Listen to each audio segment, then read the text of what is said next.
இத்தனை கொடிகளும் இங்கே பறந்து கொண்டிருப்பது ஒரு கொடிக்காக, அது நம் தேசிய கொடி. ஜனநாயகத்திற்காக பறக்கும் கொடியாகவே இருக்க வேண்டும். ஒரே வண்ண கொடியாக அது மாறிவிடக் கூடாது என்பதற்காகத்தான் நாங்கள் ஒரே அணியில் திரண்டிருக்கிறோம். திராவிட மாடல கிண்டல் அடிக்கிறாங்க. நான் சொல்லுகிறேன், இப்பொழுது மதிய உணவு திட்டமாக இருந்ததை காலை உணவாகவும் மாற்றி,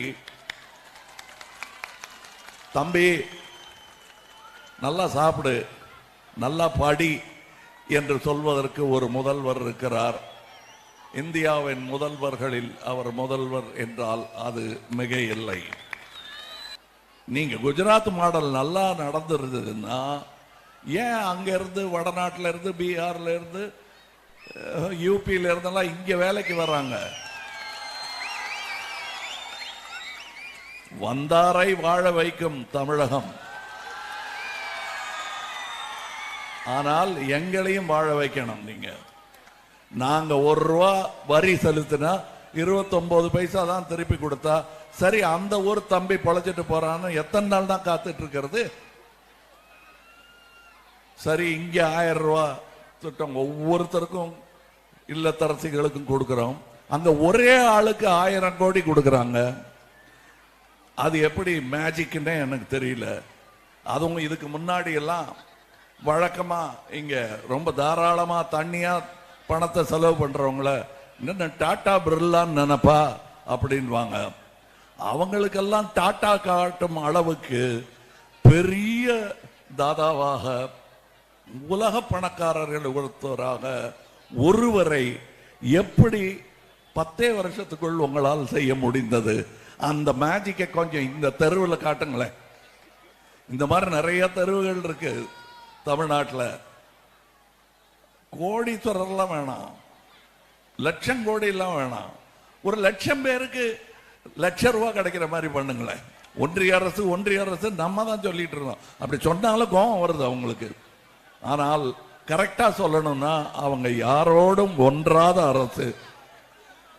ஏதாவது கேள்வி கேட்டு இந்த மாதிரி நடக்கலைங்களே, காஷ்மீர் இப்படி இருக்கு, எங்க கடற்கரை அந்த பக்கம் போனா எங்க மீனவர்கள் எல்லாம் கைது பண்றாங்களே அப்படின்னு கேட்டா அதுக்கு எல்லாம் நேரு தான் காரணம். நேரா நேருவுக்கு போயிடுவாங்க. நேரு என்ன செய்தார் என்பதை இந்த புது தலைமுறை மறந்திருக்கலாம்.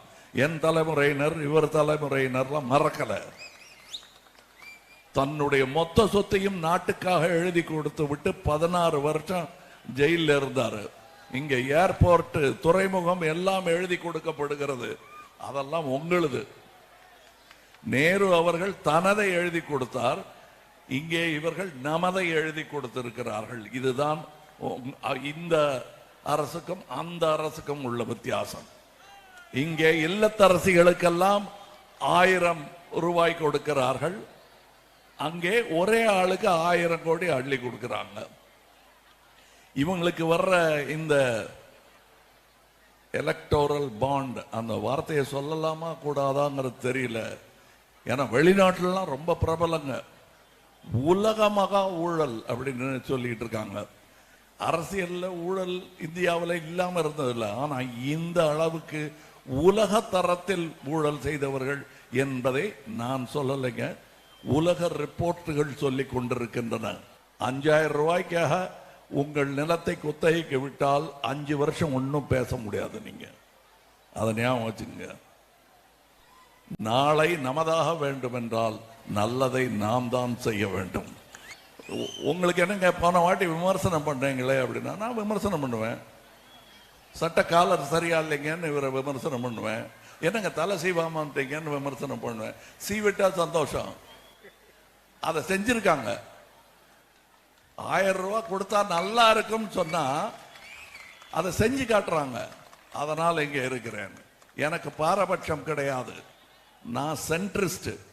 இப்ப எல்லா இஸ்டும், அம்பேத்கரிஸ்டும் சரி, கம்யூனிஸ்டும் சரி, சென்ட்ரிஸ்டும் சரி, கான்ஸ்டிடியூஷனலிஸ்ட், நம்மளுடைய அரசியல் அமைப்பு சட்டம் அந்த புத்தகத்தை காப்பாற்றுறதுக்காகத்தான் இத்தனை பேரும் திரண்டு இருக்கிறோம். இத்தனை கொடிகளும் ஒரே காற்றில் பறந்து கொண்டிருக்கின்றன. தயவு செய்து இந்த தருணம் இந்தியாவின் சரித்திரத்தை மாற்றி அமைக்கும் தருணம். அதில் உங்கள் பங்கு இருக்க வேண்டும். அதை மறந்துடாதீங்க. உடனுக்குடன் செய்திகளை தெரிந்து கொள்ள சன் நியூஸ் பெல் ஐகானை கிளிக் பண்ணுங்க.